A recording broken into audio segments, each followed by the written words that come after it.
Yes, people, what's good out there? You're watching the Arsenal Bloodline, and this is the Gun in the Head show. You are here with me, Jules. Brother's not here today due to prior engagements, but it's all good.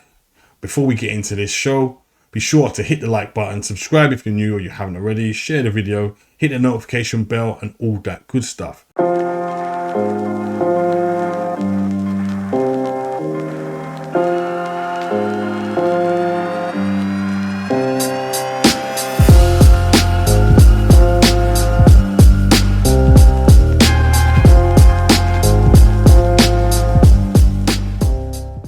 So guys, this weekend is truly a super Sunday.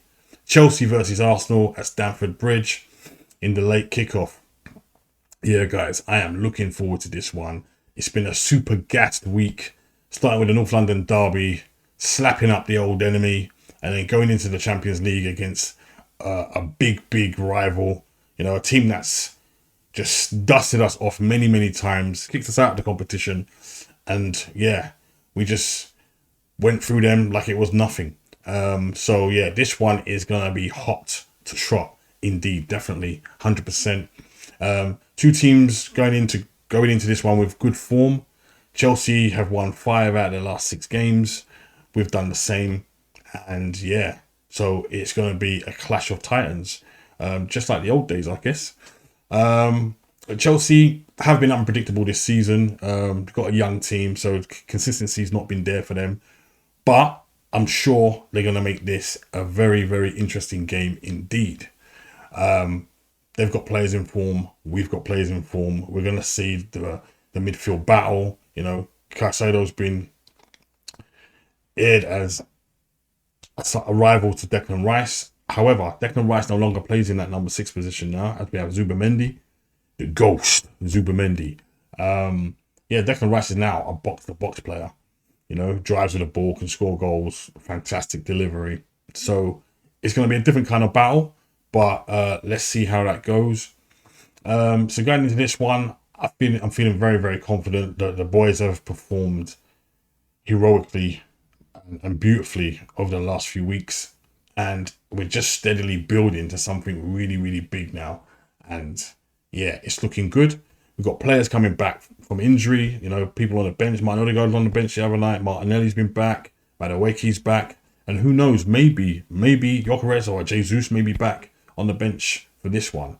It's a clash over the years where it's been very tight.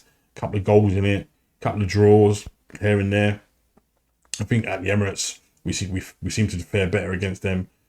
Away at the Bridge, much more difficult place to go these days. But yeah, we've won there in recent times. You know, we played really well there in recent times, and I'm expecting more of the same, really, not gonna lie.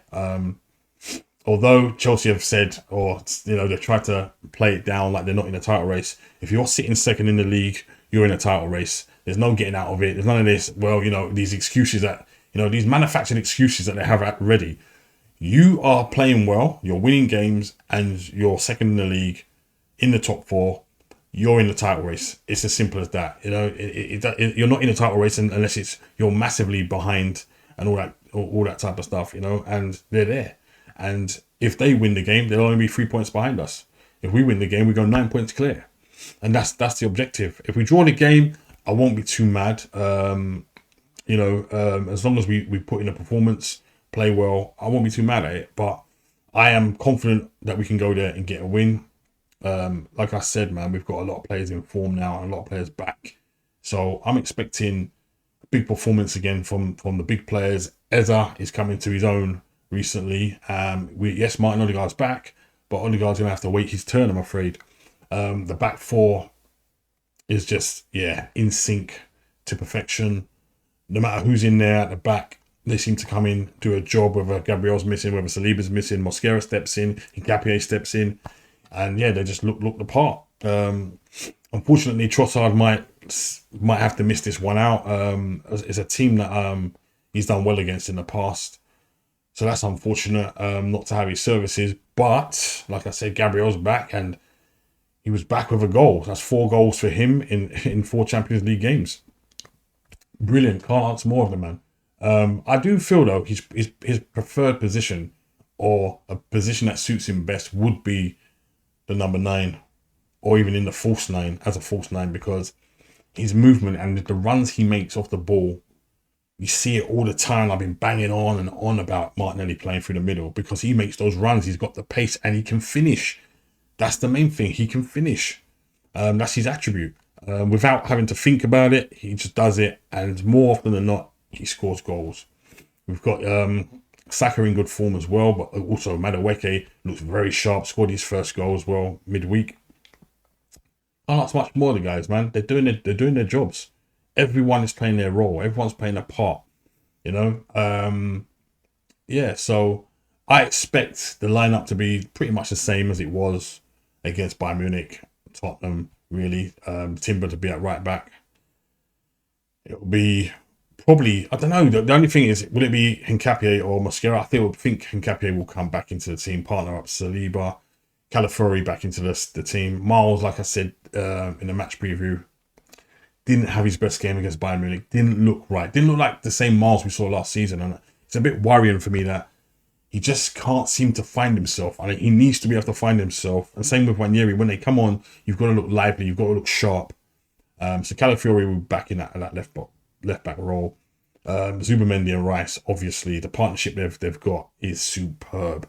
They seem to know each other's game already. That is marvellous. And I think Eza will start in the number 10, even though Martin Ødegaard is back. But he's in such good form, a rich vein of form right now. You cannot take him out of the team. And then I guess, having said that, it'll be Madueke on the left, considering Trossard's now injured, with Saka on the right and Moreno to jeopardise for Gyökeres up front, who does a good job. The last 2 games I've been very impressed with Moreno, because he's playing the role very smart. So he'll be up front, he'll be up top, but he'll drop in to the midfield to help out. And he's almost playing as a number 10 rather than a number 9. So he's allowing others to get further than him, and he'll pick out a pass, which him and Trossard was having a good link the last couple of games as well. But I feel like Eza, that's how he got his hat-trick. He just went into the space that was vacated by Moreno, and that's perfect for me, and that will work in our favour. So yeah, that's the lineup I would go with, and I think that's the lineup Mikel will go with. Nothing more to say on that, really. That's the lineup. For me, score-wise, I believe we'll come out of there with a 2-1 victory, and Dowman will be jumping off the bridge. You know what I mean? And that's what we want, man. We just want those 3 points. It doesn't matter. We'll take a 1-0. You know, we'll take a 1-0 set piece.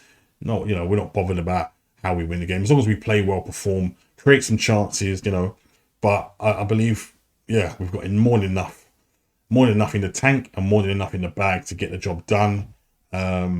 Yeah, just want to see another dominant performance really from the guys, because the performances so far against our big 6 opponents or big opponents, we've dominated the games. You know, we've looked really good. Our counter-attacks have been good. We've created chances. So that's all I want to see, really. Guys, let me know your thoughts on this game coming up. Super Sunday, Chelsea versus Arsenal. What's the scoreline going to be? You know, who do you predict to start up front or on the left wing? Would you start Martin Ødegaard, or does Eze carry on in the 10? And does he go to the left-hand side? Let me know. Leave the comment below. Also, like the video, subscribe, and all that good stuff. Thanks for watching the video. Much appreciated as always. And I'll catch you in another video. Peace.